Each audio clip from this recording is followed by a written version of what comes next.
Hello everyone and welcome back to my channel. I want to tell you about a new personal project for the new year today and the story of how I got started with painting landscapes in the first place.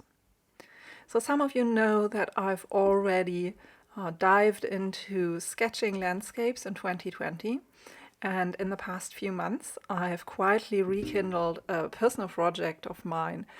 That is, I've started an expedition into the unknown parts of my local landscapes in order to find places that could be taken out of folk tales or local legends.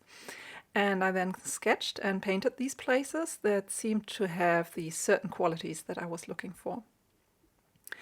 And the sketching all started with me learning more about plein air painting this summer, and the rest of the project, the idea for these folktale landscapes or these magical landscapes actually started over 10 years ago when I did this kind of project in a different way, but I will talk more about this in a future video.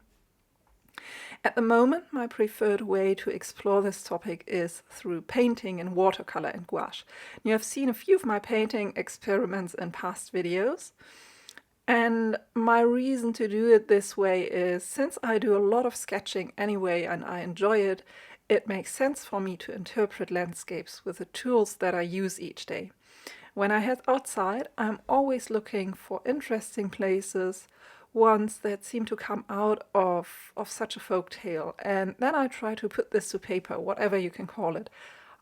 Maybe an atmosphere, a feeling, or a certain mood. I'm quite interested in the historical and cultural aspects behind the places I visit, and often there are many small elements that feel like they could come together into a backstory. So journaling about these places is one way for me to remember these interesting tidbits, and then landscape sketching is another way for me to record the mood of a place. As some of you know, I live in the part of Germany where the Brothers Grimm collected the stories for their fairy tale collections. And what a lot of people don't know is that they also collected regional legends and local folk tales, which could be described as the magical realism twins of fairy tales. I haven't found a good word for this kind of story in English, but I'll try to describe.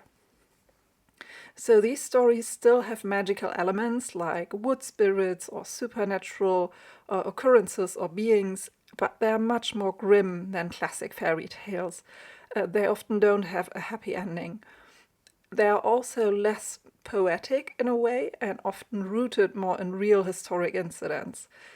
They sometimes refer to actual places or persons, but all of this doesn't mean that the stories are also real or should be taken at face value.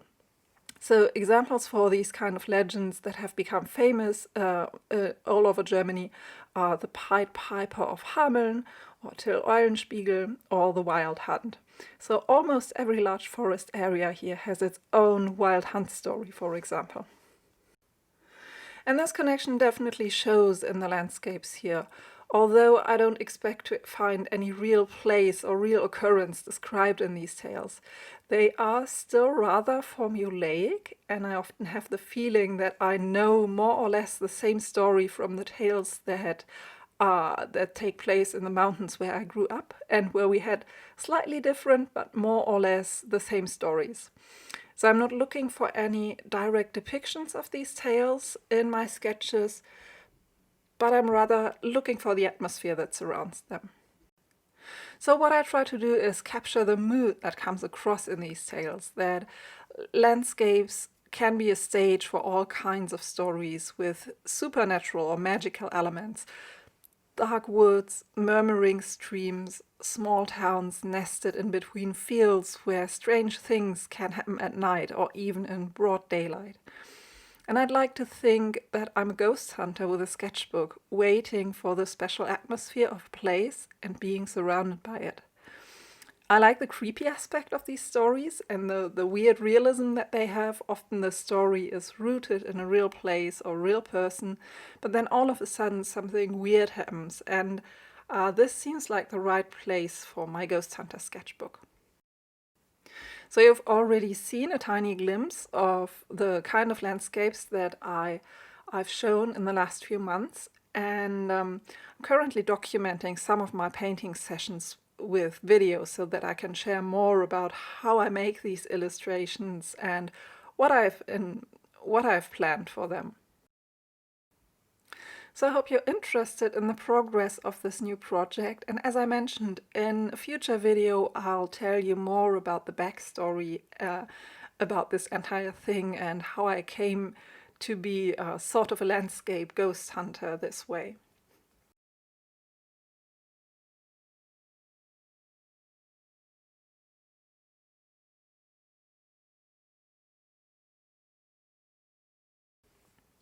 So that's it for this video. I hope you enjoyed it. As always, feel free to comment, like and subscribe. And you can also learn more on my blog and read all about this project and about many, many more topics like landscape sketching, nature journaling and so on. So thank you for watching, and I'll see you soon.